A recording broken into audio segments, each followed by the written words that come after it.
Germans dive-bombed. Between June 1940 and the autumn of 1943, Valletta and the three cities suffered 2,500 air raids and 5,000 civilian casualties.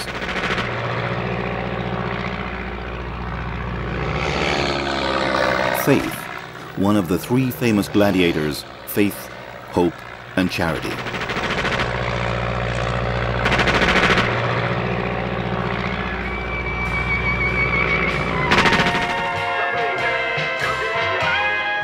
And for poor Mr. Schickelgruber, Malta was proving a real thorn in the flesh.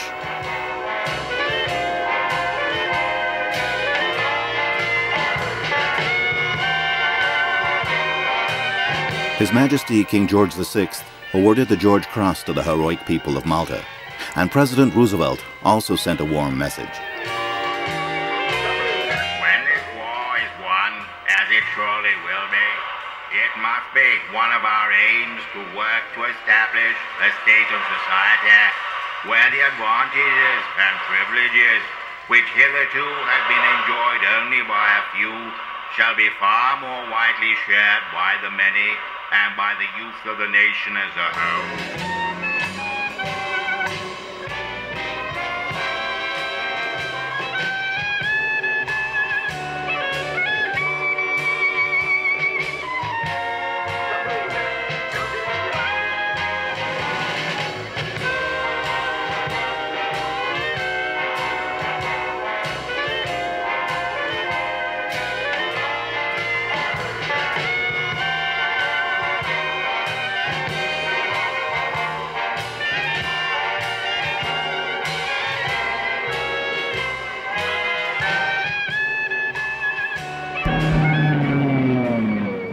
Malta had had more bombs dropped on it than any other place on Earth, the equivalent of the Coventry Blitz every 18 hours for a month.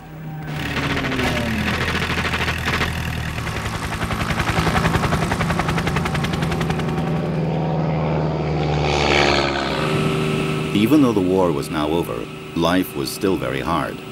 And although self-government was accorded in 1947, the Maltese continued to emigrate at an alarming rate. Over 38,000 left between 1946 and 1953, more than 14% of the population. Manpower.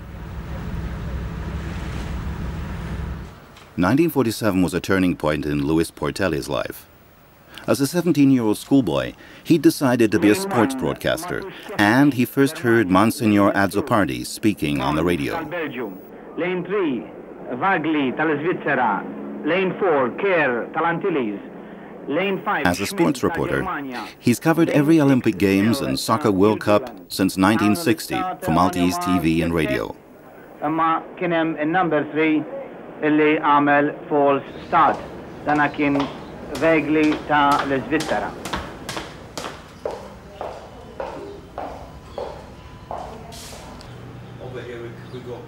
Memxejn bejnietom għaddejna simbrasek kif għati qasam daqs. 150 jarda biex jispiċċaw, Vagli l-Svizzer għadu l-ewwel, Mainz it-tieni, Ker it-tielet, kif jidħol l-aħħar straight għall-aħħar 100 jarda, tiġri ċitanti ħafna applaws tal-pubbliku.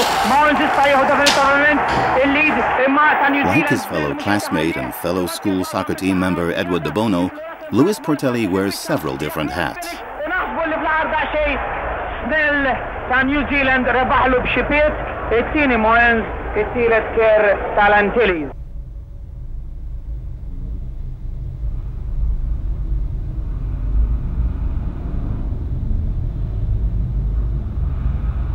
He works in public relations and liaised with the White House for the Bush-Gorbachev summit.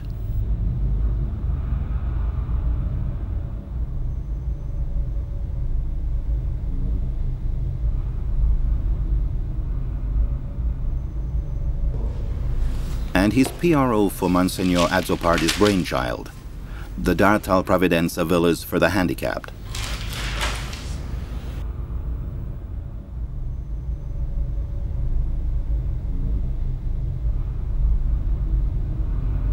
Don Michiel, as he's affectionately known, had his lifetime wish granted. In fact, he is buried here under a very simple epitaph, Il-Habib tat-tfal u tal-morda, the friend of the sick and of the children. And in fact, he didn't use his title of Monsignor, just plain Dun Michiel Azzopardi.